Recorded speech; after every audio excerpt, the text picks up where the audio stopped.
Hello అండి, అందరికీ నమస్కారం. ప్రైమరీ స్టేజ్ పిల్లలకు ఓన్లీ వర్ణమాల గుణింతాలు ఇవే కాదండి, వాళ్ళకి చిన్న చిన్న రైమ్స్ నేర్పించవచ్చండి. అయితే పిల్లలకు మన చేతి వ్రేళ్ళు ఉంటాయి కదండి, ఇవి ఇంగ్లీష్లో అయితే పిల్లలందరికీ తెలిసే ఉంటుంది. మరి తెలుగులో కూడా కొంతమంది పిల్లలకు తెలిసి ఉంటుంది, కొంతమందికి తెలియకపోవచ్చు. మరి ఎవరికైతే తెలియదో వాళ్ళకి నేను అంటే ఇవి చిన్న చిన్నవి కూడా పిల్లలకు నేర్పిస్తే ఈ వ్రేళ్లను తెలుగులో ఏమంటారు అనేది కూడా వాళ్ళు తెలుసుకుంటారండి. మరి మీరు మీ పిల్లలకు నేర్పిస్తారా అనుకుంటున్నాను. ఇప్పుడు నేను చెప్తానండి. బొద్దుగా ఉన్నది బొటన వ్రేలు, సొగసుగా ఉన్నది చూపుడు వ్రేలు, నడిమి వ్రేలు నాణ్యముగా ఉన్నది తరువాత ఉంగర వ్రేలు, చిన్నది దీని పేరు చిటికెన వ్రేలు. మళ్ళీ రిపీట్ చేస్తానండి.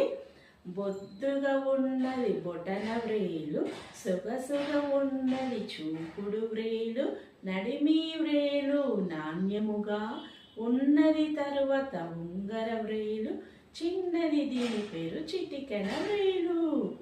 అంటే మనము బొద్దుగా ఉన్నది బొటన వ్రేలు. బొటన వ్రేలు ఈ అన్ని ఫింగర్స్లలో కలిసి కొంచెం లావుగా ఉంటుంది. సొగసుగా ఉన్నది చూపుడు వ్రేలు. ఇది చూపుడు వ్రేలు. మనం ఏది చూపెట్టాలన్నా ఇలా చూపెడతాం కదండి. నెక్స్ట్ నడిమి వ్రేలు నాణ్యముగా. ఇది చాలా స్ట్రాంగ్గా ఉంటుంది. అన్నిటికంటే ఫింగర్స్లలో ఇది పొడవుగా ఉంటుంది. మీ పిల్లలకు చూపించండి, ఇలా చేతిని ఇలా పెట్టి చూపించండి. ఇది పొడవుగా ఉంటుంది అన్నిటికంటే. ఉన్నది తర్వాత ఉంగర వ్రేలు. ఇది రింగ్ ఫింగర్. ఉంగరాలు అంటే రింగ్స్. పిల్లలకు పెట్టినా పెద్దవాళ్ళు పెట్టుకున్న ఈ రింగ్ ఫింగర్కే రింగ్స్ పెట్టుకుంటాం కదండి. ఫస్ట్ అయితే దీనికే పెట్టుకుంటాం. తర్వాత చిన్నది దీని పేరు చిటికెన వ్రేలు. చిటికెన వ్రేలు అన్నిటికంటే చిన్నదాన్ని చిటికెన వ్రేలు అంటారు. ఇవి పిల్లలకు మీరు నేర్పించండి, ఓకేనా అండి. అంటే చేతి వ్రేళ్ళని ఏమంటారు అనేది కూడా వాళ్ళు తెలుసుకుంటారనమాట. ఓకేనా అండి. బాయ్ అండి.